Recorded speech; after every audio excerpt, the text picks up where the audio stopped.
Couple things. First of all, I love reporting and I love reporters. I think reporters are the most interesting people in the world. And I think it was the late Mary McGrory, who was a great reporter and columnist for the Washington Star and then the Washington Post, who said at one point, I always feel a little sorry for people who never worked in a newsroom. And I believe that wholeheartedly. There's nothing like the camaraderie of it and the shared enterprise of trying to understand the world. So one of the things that's lost when newspapers like the Inquirer or the Tribune or the other great regional newspapers cut out national political reporting and rely on the wires is that we on the campaign trail or in Washington or we generally around the country lose the reinforcing camaraderie of our craft, if that makes sense.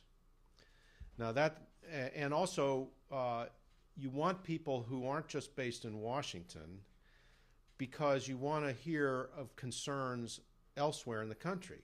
Like Dick, if Dick is reporting for the Philadelphia Inquirer, yes, he's interested in national stuff, but he sees it through the lens to some extent of Philly and Pennsylvania and the Northeast.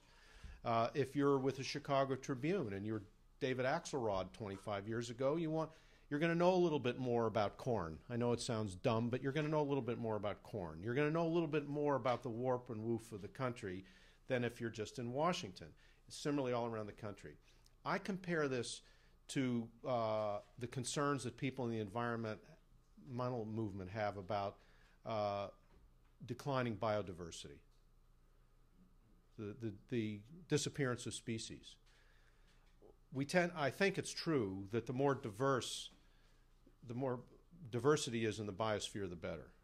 So we're losing that diversity, and that's not good because that makes you vulnerable. Just as it makes the environment vulnerable, it makes journalism vulnerable. It makes the democracy vulnerable if you lose that diversity among national reporters.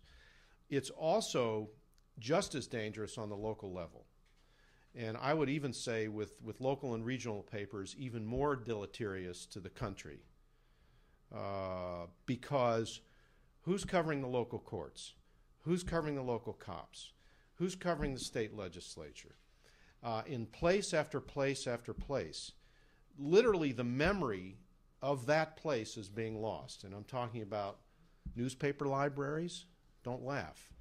There's a treasure trove of history that's disappearing as newspapers lose the money to stay open and certainly to keep their libraries going. Whole file drawers of history get tossed in the dumpster. Okay, that's number one. Number two, nobody's covering the local economy, the local politics. And once again, you lose the diversity, you lose the localism of the country.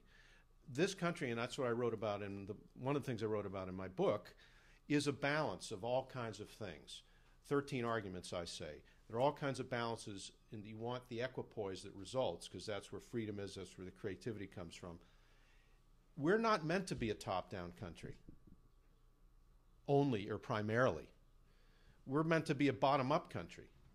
So your question is a very profound one. We lose the bottom-up sense. And you don't want a plebiscite democracy. We weren't set up to be a plebiscite democracy. We weren't. We were set up to be a republic. Now, we elect senators now, and we've made certain compromises. But you want that balance. You want the regionalism. You want the richness of it. We're losing it everywhere. We're losing it everywhere.